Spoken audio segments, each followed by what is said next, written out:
Welcome to day 20 of the Thematic Bible Reading Plan.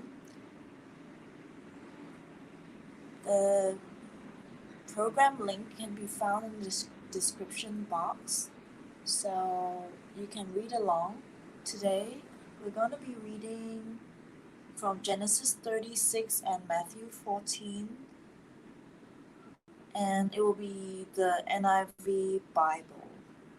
So without further ado, I'm just gonna put the screen away so we could concentrate on the Bible reading today. Genesis 36, Esau's descendants, verse 1. This is the account of the family line of Esau, that is Edom. Esau took his wives from the women of Canaan, Ada the daughter of Elon the Hittite, and Oholibamah daughter of Anna, and granddaughter of Zibeon the Hivite, also Basmath daughter of Ishmael and sister of Nabalith. Ada bore Eliphaz to Esau, Basmath bore Reuel, and Oholibamah bore Jewish, Jalam, and Korah. These were the sons of Esau, who were born to him in Canaan. Esau took his wives and sons and daughters, and all the members of his household, as well as his livestock, and all his other animals, and all the goods he had acquired in Canaan, and moved to a land some distance from his brother Jacob. Their possessions were too great for them to remain together. The land where they were staying could not support them both, because of their livestock. So Esau, that is Edom, settled in the hill country of Seir. This is the account of the family line of Esau, the father of the Edomites in the hill country of Seir. These are the names of Esau's sons: Eliphaz, the son of Esau's wife Ada, and Reuel, the son of Esau's wife Basmath. The sons of Eliphaz: Teman, Omar, Zepho, Gatam, and Kenaz. Esau's son Eliphaz also had a concubine named Timnah, who bore him Amalek. These were grandsons of Esau's wife Ada.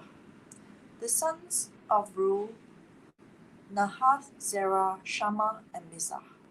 These were grandsons of Esau's wife Basmath. The sons of Esau's wife Oholibamah, daughter of Anna and granddaughter of Zibeon, whom she bore to Esau: Jewish, Jalam, and Korah. These were the chiefs among Esau's descendants. The sons of Eliphaz, the firstborn of Esau: chiefs Teman, Omar, Zepho, Kenaz, Korah, Gatam, and Amalek. These were the chiefs descended from Eliphaz in Edom. They were grandsons of Ada. The sons of Esau's sons: Reuel, chiefs Nahath, Zerah, Shammah, and Mizah. These were the chiefs descended from Reuel in Edom. They were grandsons of Esau's wife Basmath. The sons of Esau's wife Oholibamah, chiefs Jewish, Jalam, and Korah. These were the chiefs descended from Esau's wife Oholibamah, daughter of Anna. These were the sons of Esau, that is Edom, and these were their chiefs. These were the sons of Seir the Horite, who were living in the region: Lotan, Shobal, Zibeon, Ammah, Dishon, Ezer, and Dishan. These sons of Seir in Edom were Horite chiefs. The sons of Lotan: Hori and Homam. Timnah was Lotan's sister.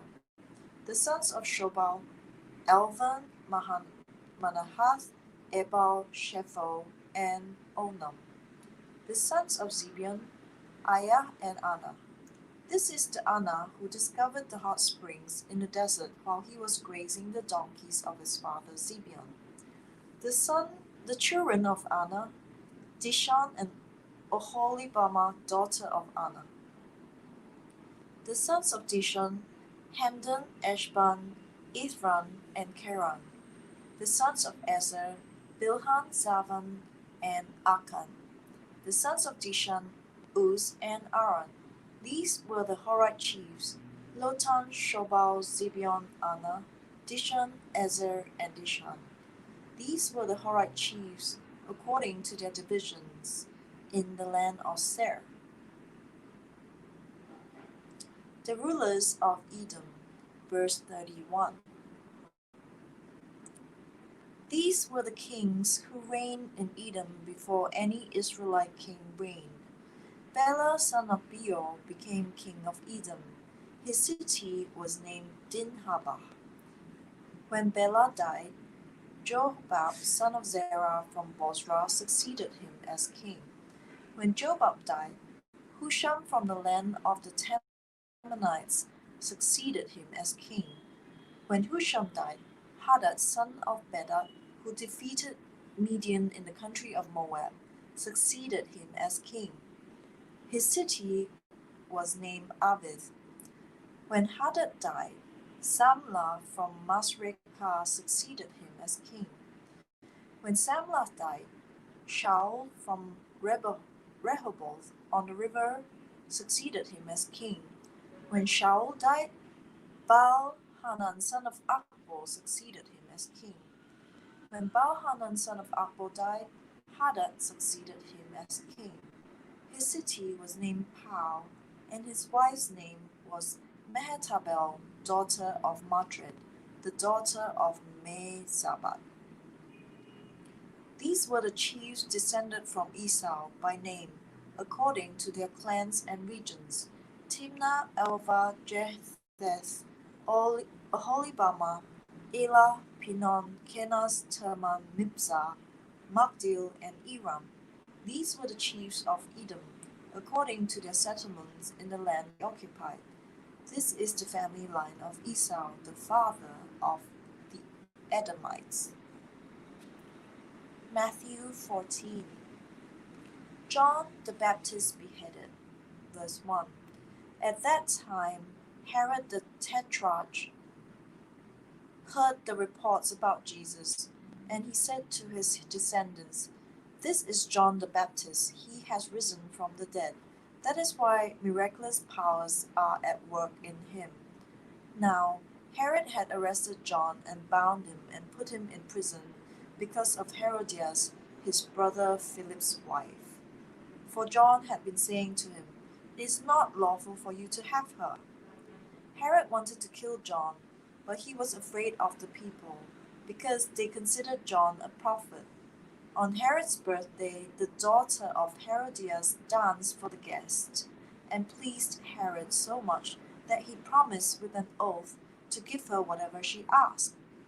Prompted by her mother, she said, "Give me here on a platter the head of John the Baptist." The king was distressed, but because of his oaths and his dinner guest, he ordered that her request be granted, and had John beheaded in the prison. His head was brought in on a platter and given to the girl, who carried it to her mother. John's disciples came and took his body and buried it.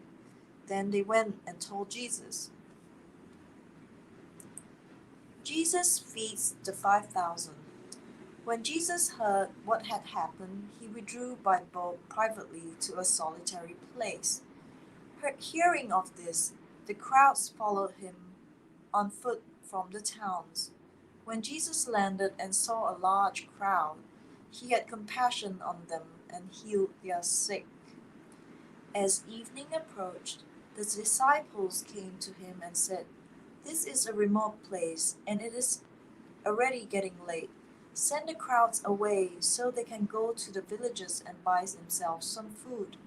Jesus replied, "They do not need to go away. You give them something to eat." "We have here only 5 loaves of bread and 2 fish," they answered. "Bring them here to me," he said. And he directed the people to sit down on the grass. Taking the 5 loaves and the 2 fish, and looking up to heaven, he gave thanks and broke the loaves. Then he gave them to the disciples, and the disciples gave them to the people. They all ate and were satisfied, and the disciples picked up 12 basketfuls of broken pieces that were left over.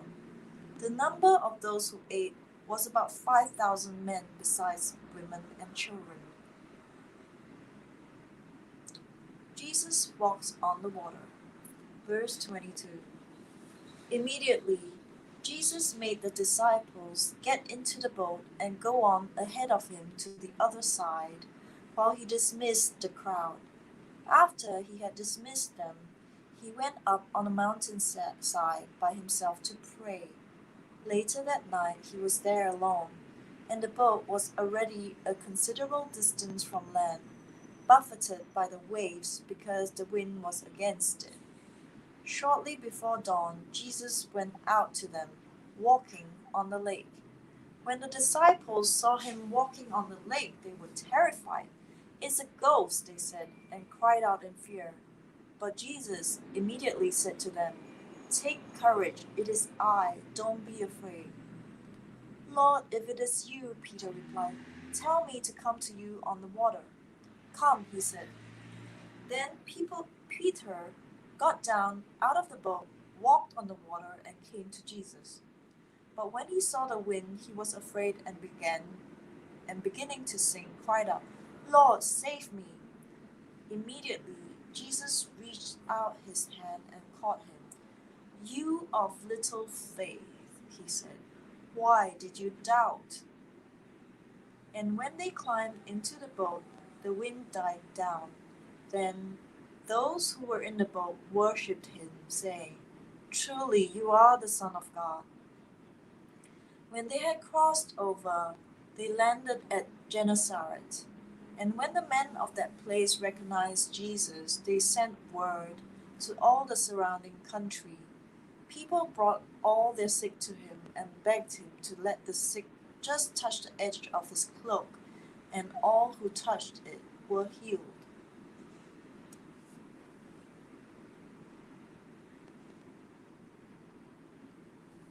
So that was day 20 of the thematic Bible reading plan that you can find at thebiblestudytools.com.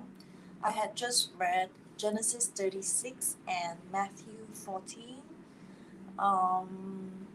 The Genesis 36 was a bit long about Esau's descendants, and this is the kind of Bible reading that I don't actually enjoy because the names are hard to pronounce, and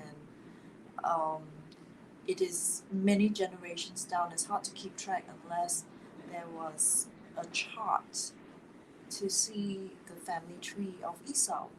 So anyway, I am going to log off now, and I will see you on day 21. Okay? Bye.